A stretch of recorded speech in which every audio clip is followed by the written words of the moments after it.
जब से अपनी बचपन की सहेली शिल्पा को टीवी पर देखा है, तब से उसके साथ गुजारी 20 साल पुरानी यादें मेरे सामने किसी चलचित्र की तरह दौड़ने लगी। 20 साल पहले उसके साथ मेरे द्वारा किए गए गलत व्यवहार के बावजूद उससे मिलने की चाहत और भी बढ़ती जा रही है। मन में ये भी सवाल उठ रहा है कि वह एक समाज सेविका कैसे बन गई। उसे क्या ज़रूरत थी यह सब करने की। उसका पति तो उसकी भांति समझदार ही नहीं, बल्कि कार की एक बड़ी कंपनी का मालिक भी था। ऐसे में वह इस क्षेत्र में कैसे आ गई? मेरे अंतर मन में ढेरों प्रश्न उमड़ घुमड़ रहे थे। मैं उससे मिलने को बेताब हो उठी, पर मेरे पास उसका ना पता था, ना ही ठिकाना। कहाँ खोजूं उसे? यही सब सोचते सोचते 4 दिन बीत गए और फिर मेरे घर की चौखट पर जब मेरी पसंदीदा मैगज़ीन ने दस्तक दी, तो उसमें छपी उसकी समाज सेवा की कुछ विशेष जानकारी से उसकी संस्था का पता चला। उसी से उसका फ़ोन नंबर मालूम हुआ। तब मेरी खुशी का ठिकाना ना रहा। मैंने फ़ोन लगाया तो वह चिर परिचित मधुर आवाज़ में वह हेलो हेलो बोले जा रही थी और मेरे शब्द मुंह के बजाय आंखों से झर रहे थे। मुझसे कुछ भी कहते नहीं बन रहा था। आखिर अपमान भी तो मैंने ही किया था उसका। अब कैसे अपने किए की माफ़ी मांगूं? तभी फ़ोन कट गया। मैंने फिर फ़ोन तो मिलाया, मगर अब भी उससे बात करने की हिम्मत मैं नहीं कर पा रही थी। इस बार वहीं से फ़ोन आया। मैंने घबराते हुए फ़ोन उठाया। उधर आवाज़ आई, हेलो जी, कौन? लगता है आप तक मेरी आवाज़ नहीं पहुंच पा रही है। उसका इतना कहना भर था कि मैं एकाएक बोल उठी, शिल्पा। हाँ हाँ, मैं शिल्पा ही हूँ। आप कौन हैं? मैं अंजू, तुम्हारी बचपन की सहेली। वह चौंकी। अंजू तुम? मुझे तो विश्वास ही नहीं हो रहा है कि मैं अभी भी तुम्हें याद हूँ। प्लीज़ शिल्पा, मुझे माफ़ कर दो। उस दिन मैंने तुम्हारा बहुत दिल दुखाया। सच मानो तो आज तक अपने आप से नज़रें मिलाते हुए आत्मग्लानि होती है। उस दिन के बाद से कितना तड़पी हूँ मैं तुमसे माफ़ी मांगने के लिए। मैं लगातार बोले जा रही थी। फिर वह थोड़ा रोब में बोली, बस बहुत हुआ। और हाँ, तुम किस बात की माफ़ी मांग रही हो? माफ़ी तो मुझे मांगनी चाहिए। मैंने तुम्हारे सपनों को तोड़ा। अगर तुम सचमुच मुझसे नाराज़ नहीं हो तो मैं हैदराबाद में हूँ। क्या तुम मुझसे मिलने आओगी? अपना पता मैं मोबाइल पर अभी मैसेज कर देती हूँ। और अंजू, तुम कहाँ हो? मैं यहीं दिल्ली में ही हूँ। आज तो तुमसे बात करने से भी ज़्यादा खुशी की बात यह है कि अगले महीने ही मेरे पति की ऑफ़िस की मीटिंग हैदराबाद में ही है। अब की बार मैं भी उनके साथ ही आऊँगी, मैंने कहा। हम दोनों ही खुशी से खिलखिला उठे। वह जल्द ही एक दूसरे से मिलने की चाहत लिए अपनी अपनी ज़िंदगी में व्यस्त हो गए। आलोक के ऑफिस से लौटते ही मैंने उनके आगे अपनी बात रख दी, जिसे उन्होंने सहर्ष स्वीकार कर लिया। वैसे भी उनके बच्चे याशिका और देव तो हॉस्टल में हैं। याशिका का इसी वर्ष आईआईटी में चयन हो गया है। वह कानपुर में है और देव कोटा में अपने मेडिकल प्रवेश टेस्ट की तैयारी में व्यस्त है। अब शिल्पा से मिलने की मेरी उत्सुकता बढ़ने लगी।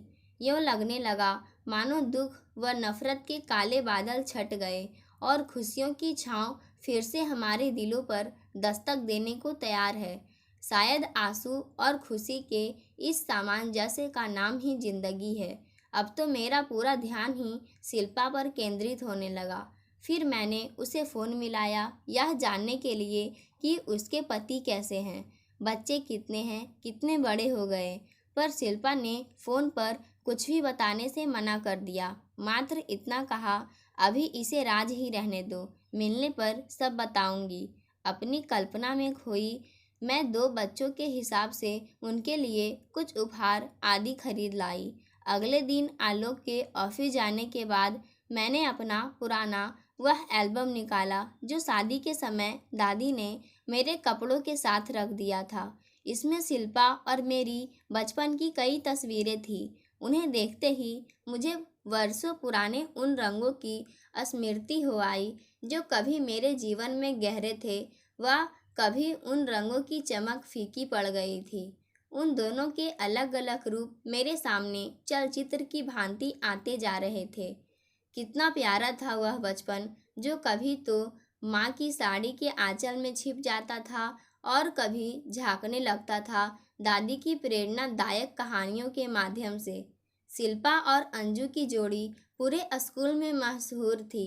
हमारे तमाम रिश्तों में हमारी दोस्ती का रिश्ता ही इतना प्रगाढ़ और अनमोल था कि स्कूल में चाहे अध्यापिका हो अथवा सहेलियाँ, हम दोनों का नाम जोड़कर ही बोला जाता था। शिल्पा जितनी बाहर से खूबसूरत सी थी, उससे कहीं अधिक वह दिल से भी सौंदर्य की धनी थी। हमारा बचपन ढेर सारे अनुभवों और किस्सों से भरा था। वह अपने माता पिता की इकलौती लाडली थी और मेरे दोनों छोटे भाइयों को वह राखी बांधती थी। हमारा घर भी पास पास ही था। उसके पापा यहीं दिल्ली में ही किसी गैर सरकारी कंपनी में कार्यरत थे। वह उसकी माँ गृहिणी थी, जबकि मेरे पापा का अपना कारोबार था और मम्मी अध्यापिका थी। कॉलेज में भी हमारे विषय समान थे और कॉलेज भी हम दोनों का एक ही था। हमने बीए किया था। उसके बाद हमारी दोस्ती पर पता नहीं किसकी बुरी नज़र लग गई, जो हम एक दूसरे से 20 सालों से जुदा हैं। सोचते सोचते ही मेरी आंखें नम हो आई। फिर भी विचारों की झड़ी दिलो दिमाग में गोते खाती रही। कुदरत व समय का हमारे जीवन से गहरा नाता है। हम तो इस मायावी दुनिया में मात्र माध्यम बनते हैं, जबकि कुदरत बड़ी करामाती है, जो किसका समय किसका काम कहाँ कैसे बांट दे कोई नहीं जानता। फिर भी हम सपनों के महल बुनते हैं। उस दिन भी जिंदगी ने एक रास्ता तय किया था, जिसकी सुखद फूलों भरी राह पर मैंने चलने के सपने देखे। लेकिन कुदरत ने उस दिन मेरा समय यूँ पलट दिया मानो मेरे अहम पर किसी ने भयानक प्रहार किया हो। मेरे लिए कार कंपनी के मालिक बेहद आकर्षक कमल का रिश्ता आया। वे मुझे देखने आ रहे थे। मेरी माँ, दादी और चाची तो थी ही मेहमानों की खातिरदारी हेतु, परंतु मैंने शिल्पा और उसकी माँ को भी बुलवा लिया। सभी ने मिलकर बहुत अच्छी रसोई बनाई। देखने दिखाने की रस्म, खाना पीना सब अच्छे से संपन्न हो गया। अगले सप्ताह तक जवाब देने को कहकर लड़के वाले विदा लेकर चले गए। मधुर पवन की बयार, बादलों की लुका छिपी, वर्षा की बूंदें, प्रकृति की छुअन के हर नज़ारे में मुझे अपने साकार होते स्वप्नों की राहत का एहसास होता। लेकिन उस दिन मानो मुझ पर वज्रपात हो गया, जब कमल ने मेरे स्थान पर शिल्पा को पसंद कर लिया। वादे के अनुसार 1 सप्ताह बाद कमल के मामा ने हमारे यहाँ आकर शिल्पा का रिश्ता मांग लिया। एक बार तो हम सभी हैरान रह गए और परेशान भी हुए। बस एक मेरी अनुभवी दादी ने सब भांप लिया कि यहाँ बीच राह में समय खड़ा है। मेरी माँ का तो यह हाल था कि वे मुझे ही डांटने लगी कि तुमने ही शिल्पा को बुलाया था ना, अब भुगतो। पर मेरी दादी कमल के मामा जी को शिल्पा के घर ले गई। उन्हें समझाया। दादी शिल्पा की शादी से भी खुश थी।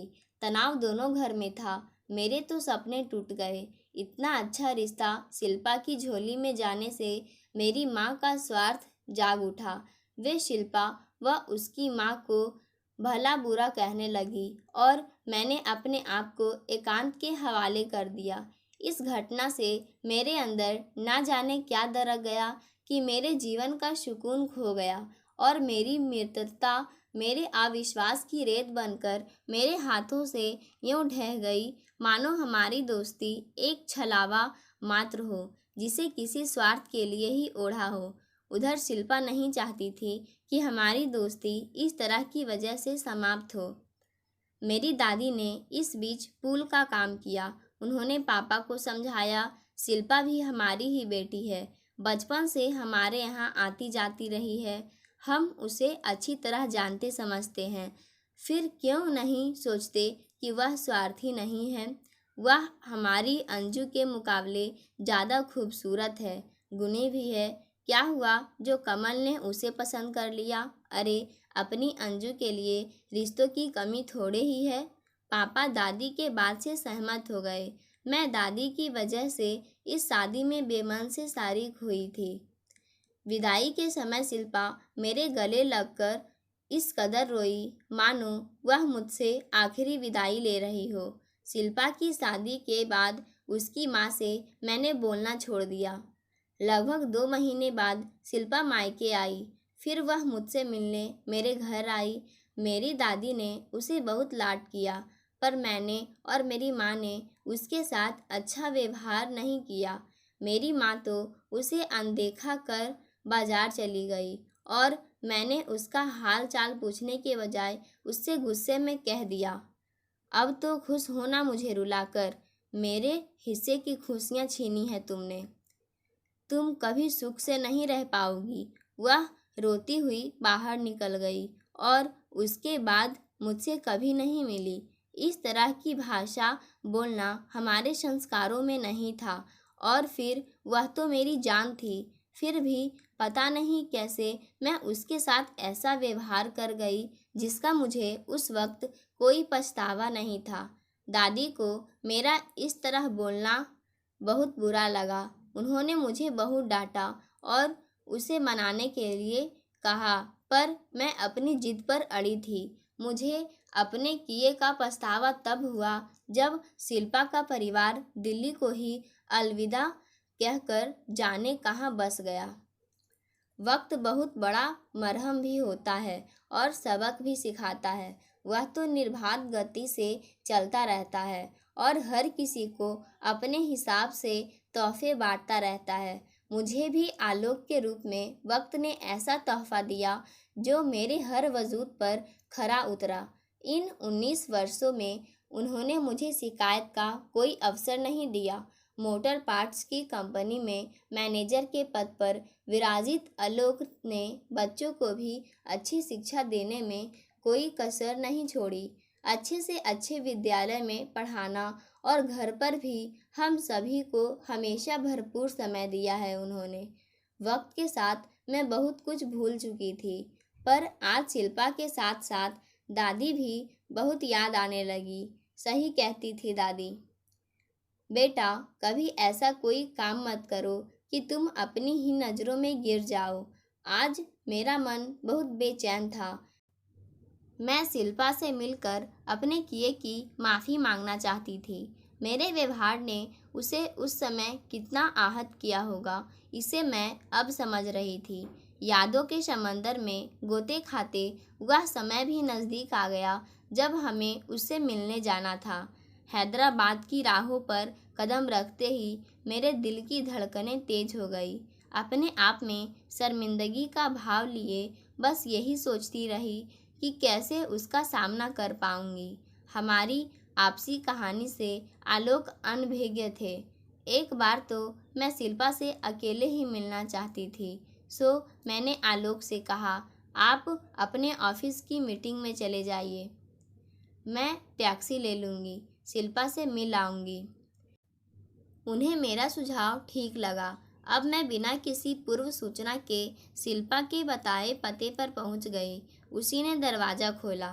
उसका श्रृंगार विहीन सूना चेहरा देखकर मेरा दिल बैठने लगा।